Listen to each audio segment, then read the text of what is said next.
7 billion rand on alcohol in 1 week, 59 billion rand in gambling revenue last year, kids betting on Aviator in class, and parents drinking away their grant money. This isn't entertainment, this is addiction, and it's destroying South Africa one quiet relapse at a time. Hello, I'm Mangena and welcome to Mangena Films Original. In this documentary, we are exposing the business of pain from Betways to bottles, from porn to pills. If you are brave enough to watch this video, you are ready to understand what most people don't want to talk about.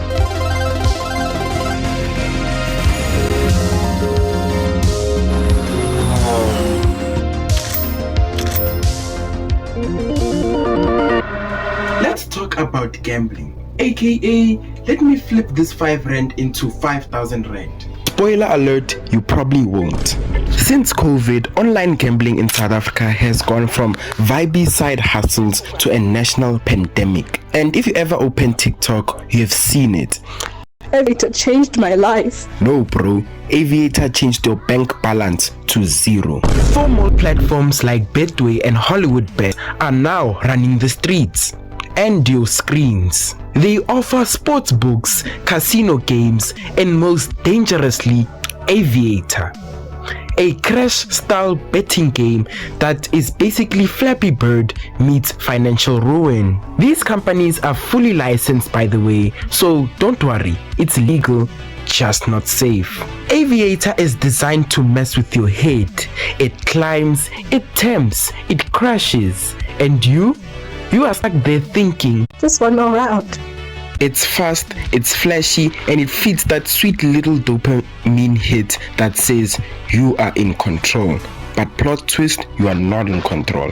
One student on Reddit lost 6,000 rand trying to flip 1,000 rand. He skipped meals, took on debt, and still thought, ish, maybe next round. That is not gambling, that is gaslighting yourself with pixels. But why is it so dangerous? Now the real problem is that these games are designed to be addictive. They offer instant results, immediate rebets, and non-stop chances to make it back. It's like fighting a slot machine with your bare hands, except the slot machine is on your phone, in your bed, while your electricity is off. That is not load shedding. You chose load shedding by chance. And worst of all, they target people who can't afford to lose. Walk through any kasi or township, you'll see it. Betting posters on every pole, ads during family shows, even Gautrain pillars shouting, luck isn't a factor. You know what else isn't a factor? The food in your fridge.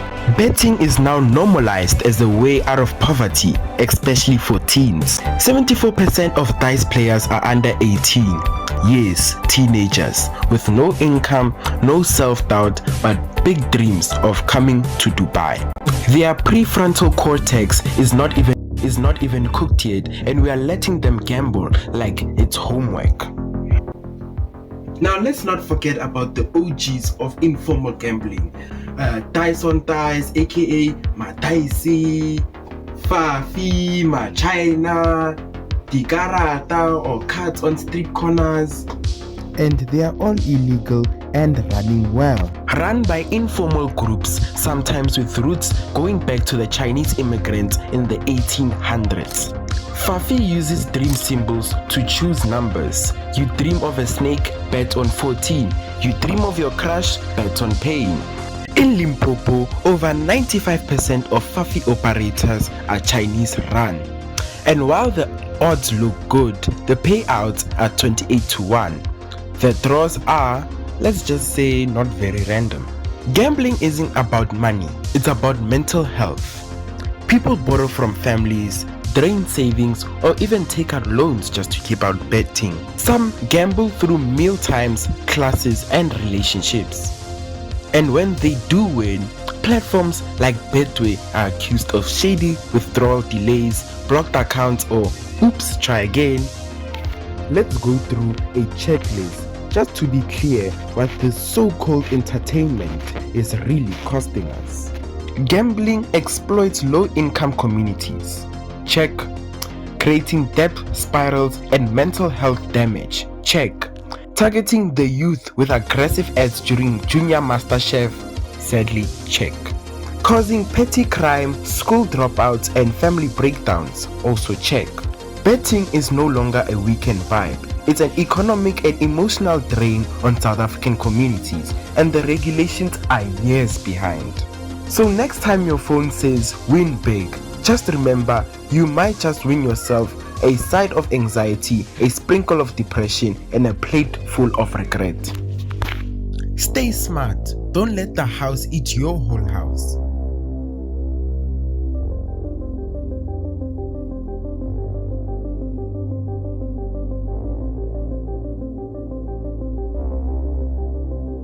Let's talk about alcohol, or bujwala, or ichwala, or as South Africans call it, the official sponsor of braais, weddings, funerals, and bad decisions.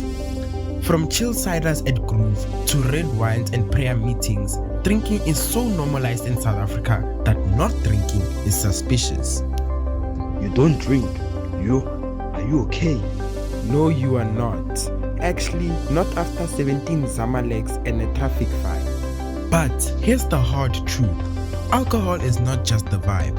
It's a societal fault line, a health crisis, a historical wound, and a gateway to generational trauma. Let's go back a bit. Ever heard of something called the DOP system? Farm workers, especially in the Western Cape, were paid partly in cheap wine instead of money. Yep, your salary came with a dope or a drink on the side. It was designed to keep workers dependent, subdivided, and poor, especially colored and black workers on wine farms. Although outlawed in 1960, it wasn't fully enforced until the late 1990s. Even now, the legacy lives on. Communities struggle with alcoholism, fatal alcohol spectrum disorder, and intergenerational trauma. It's not just in the bloodstream, it's in the system. Today, alcohol is sold as freedom, a battle in a statement, a I made it, I'm stress-free and I'm enjoying life statement. But behind the turn-up is a silent breakdown. From 25 December to 1st January, South Africans spent over 7.7 billion rand on alcohol, billion with a B. While electricity, transport and groceries said we are not coping, alcohol said it's giving celebration. Meanwhile, alcohol-related harms cost up the country up to 12% of our GDP. That's around 245 to 280 billion rand per year in healthcare, accidents, job loss and gender-based violence. Now, if you watched my recent video on GBV and femicide in South Africa, you will know that men who misuse alcohol are 3 times most likely to abuse. Women with drunk partners face up to 6 times greater risk. The truth is, liquor outlets are everywhere, especially in low-income areas. Other places where violence brews faster as beer. Alcohol is not just a health issue. It's the aftershock of apartheid, the numbing agent for trauma, and the colonizer of the mind. As one Reddit user put it, whether big or small, alcohol is how people cope with the trauma of apartheid. During COVID lockdowns, alcohol bans dropped trauma cases by 50% in hospitals. No stabbing, no crashes, no group fights. But bans also came with police abuse, bootleg booze, and more domestic violence inside homes. So even if we try to fix the issue, the system cracked elsewhere.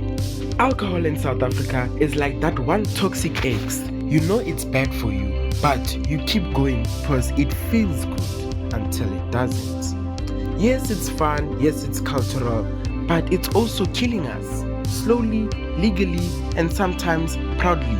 So the next time someone says, "Aye man, it's just a dope man," ask them, is it dope or is it the same chain dressed up for groove?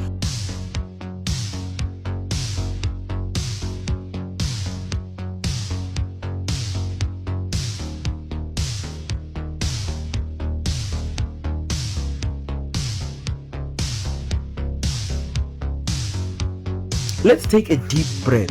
This next part isn't fun. South Africa's township drug crisis isn't just a news headline. It's a daily reality for millions. And the substances, they are cheap, deadly and everywhere. Nyaope Wonga costs as little as 30 rand a hit. It's laced with heroin, cannabis, ARVs, rat poison, detergent and codeine. Yo, that's not a drug, Muna, that's a chemical warfare. It's like, I don't know. Crystal meth, aka tick, is just as destructive and codeine-based cough syrups. Crystal meth / tick is just as destructive and codeine-based cough syrups are sold like snacks in some spaza shops, usually mixed in lean or sipped like juice. These drugs don't need to be smuggled in briefcases. They are already inside townships, sold openly, even to school kids. But let's be honest, people don't just wake up and say, I want to be addicted to tick today. It's about trauma, poverty, and pain. In a world where you're hungry, unemployed, surrounded by broken systems, drugs feel like an escape, even if that escape costs your life. Teenagers are especially at risk. No job, no structure, no hope. So they turn to what's available: lean, Nyaope, and tick.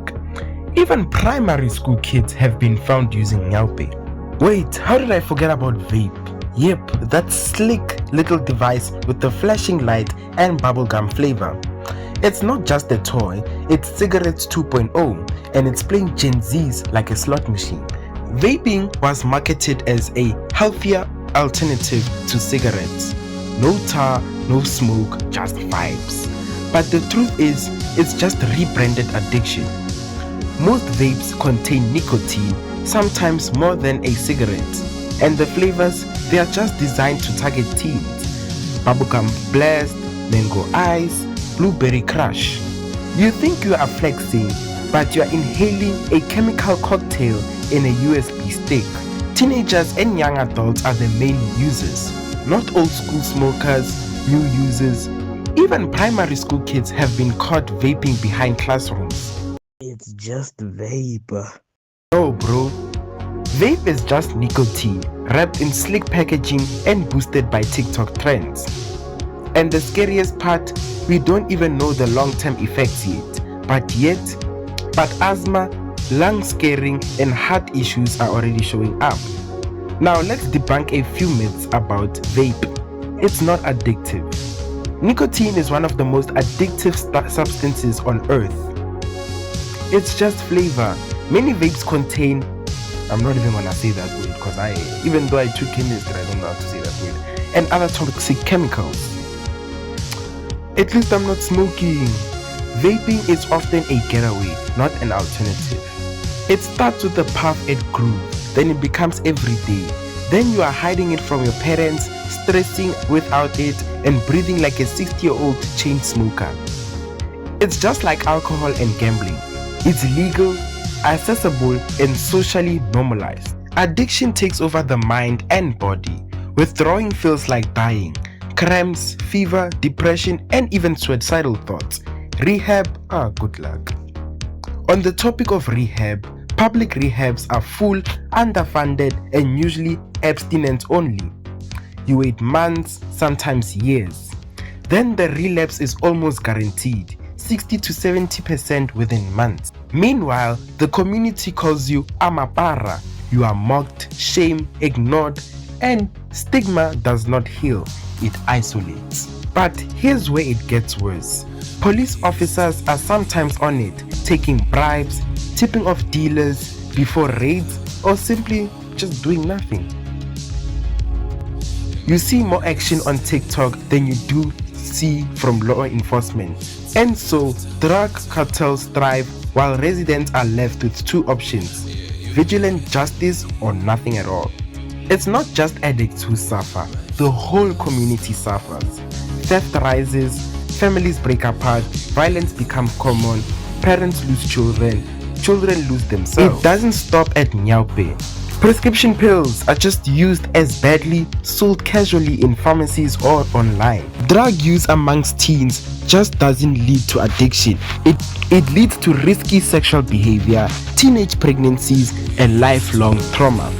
And we call this normal? I love it. Organizations like the COSUP offer methadone counseling and care.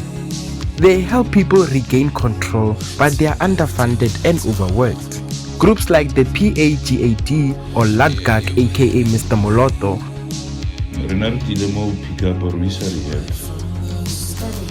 Yes. fight back, often with vigilant tactics that blur the line between justice and revenge. Other NGOs are doing their best, but there's too much pain and not enough power. But what can we do? We need real solutions, like expand harm reduction models like the COSUP, fund more rehab centers, train non-judgmental community workers, educate youth before the streets do, end corruption in the South African police service, fight stigma like it's another drug, because honestly, it is. This isn't just a drug crisis, it's a poverty crisis, a policy crisis, a South African crisis. And if we don't treat it right away, we'll keep losing brothers, sisters, friends, and futures, one Nyaope pipe at a time.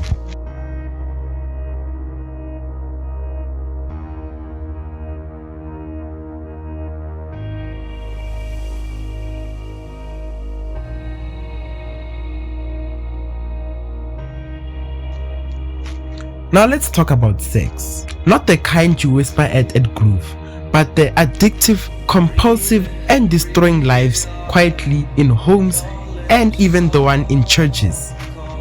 South Africa doesn't like to talk about sexual addictions, but the numbers, they scream.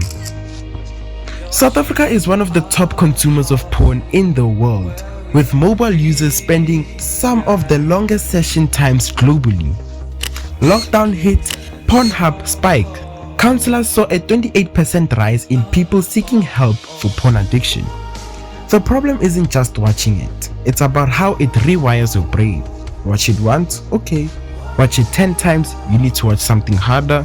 Or watch it every day for months, suddenly real people don't turn you on and concerned seems blurry. Some therapists now treat kids as young as 15 for porn addiction. One academic study even found that repeated porn exposure reduces empathy, increases tolerance for sexual violence. Now let that sink in. 90% of kids 8 to 16 with internet access have seen porn. The average first exposure age 11. So before puberty even fully lands, many kids are watching explicit, violent content without knowing what healthy intimacy looks like. This doesn't just lead to confusion, it breeds sexist ideas, rape culture, and gender-based violence. Stats show that 1 in 4 South African men have committed rape, often starting in their teens. 44% of men expect sex on demand from their partners. That is not romance, that is entitlement on steroids. Let's zoom out. No, I didn't mean the camera. This isn't just about phones and Wi-Fi, it's about poverty and power. In South Africa, transactional sex is common. 14% of schoolgirls aged 13 to 20 have engaged in it. 21% of Soweto at antenatal clinics say they have done it. Sometimes it's a new wig, sometimes it's food, airtime, and rent. Then there's survival sex, when girls and boys trade sex just to stay alive. This is not just a blesser flex, it's a desperation dressed up in designer. University students are under pressure to look good, live soft, keep up with TikTok life, and they're also severely underfunded by NSFAS programs. But what starts as free lunch, data bundles can turn into unsafe sex, GBV, pregnancy, and trauma. You think you're finessing, but sometimes you're the one getting played. South Africa has over 120,000 sex workers. Most of them are criminalized and abused. Over 70% report violence from police because sex work is illegal. Protection is minimal. Many are stuck in addiction loops, selling to survive, using drugs to cope, and unable to access proper help. Some people get addicted to the sex the same way as others get hooked on cocaine. It's called hypersexual disorder and it's a real thing, just undiagnosed. People spend thousands on escorts, porn, or apps, then sit in shame and spiraling. It's not about pleasure anymore, it's about escaping the pain. But this also affects mental health too. Sexual addictions fuel anxiety, depression, shame, broken relationships, and even suicide attempts. Because of the stigma, most people don't seek help. They suffer in silence, especially men who are told to man up instead of speaking out. Fortunately, help does exist, just not enough. Twin Rivers Rehab in Pretoria, Crossroads Recovery in Joburg, and Recovery Direct offer targeted sex addiction therapy. 12-step programs like Sexaholics Anonymous provide peer support. Campaigns like Case SA fight the new drug and teach media literacy and emotional intelligence. Some organizations do home-based therapy so people can heal without shame, and more youth-focused interventions are on the rise. But we need more, way more. But why does this all matter? This is just more than addictions, it's about cycles. Teenage pregnancy, HIV, gender-based violence, trauma, shame, exploitation, poverty. You cannot fight gender-based violence and ignore porn addiction. You cannot end teen pregnancies without tackling sugar daddy culture. You cannot claim empowerment while people are quietly breaking under addiction's weight. So next time you hear somebody say, Hey yo, that guy is a "Don't sex addict, laugh," bruh. is he addicted to pleasure or is he escaping pain that no one sees? Kill the myth that addiction isn't about lack of discipline. It's not about being weak or immature. It's science, it's psychology, it's strategy, just not yours. Every time you scroll, bet, drink, or watch porn, your brain drops a little chemical called dopamine. It feels good, like scoring a goal in FIFA or getting 100 likes on a post. At least get mine on 1,000 posts, guys. The problem, your brain loves it too much. So now you don't just want the drug, the bet, or the bottle. You need it to feel normal. Over time, you need more just to feel less. Ever wondered why people keep playing even after losing 10 times? It's called the near-miss effect. You lose, but just by a little. Addiction thrives now. It thrives on instant gratification, not on patience, just patterns. Not tomorrow, not next week, not now. Betting ads during family shows, liquor stores next to school, porn access on a 12-year-old's phone. This isn't a coincidence, it's the system working exactly as designed. The system isn't broken, it's built this way. Until we fight the business of addiction, until we protect kids, regulate ads, and give people alternatives, we are all at risk. Even you and me. Now guys, please stick with me. I know I've said a lot in this video, but let's just come to our conclusion. South Africa is not addicted because we are weak. We are addicted because we are hurting, because the system profits from our silence. If this video spoke to you, share it. Share it with your friends. Ask questions about it. Start conversations that make people uncomfortable. Conversations that need to be spoken about. Let's denormalize some bad habits. Let's fight for healing, not just survival.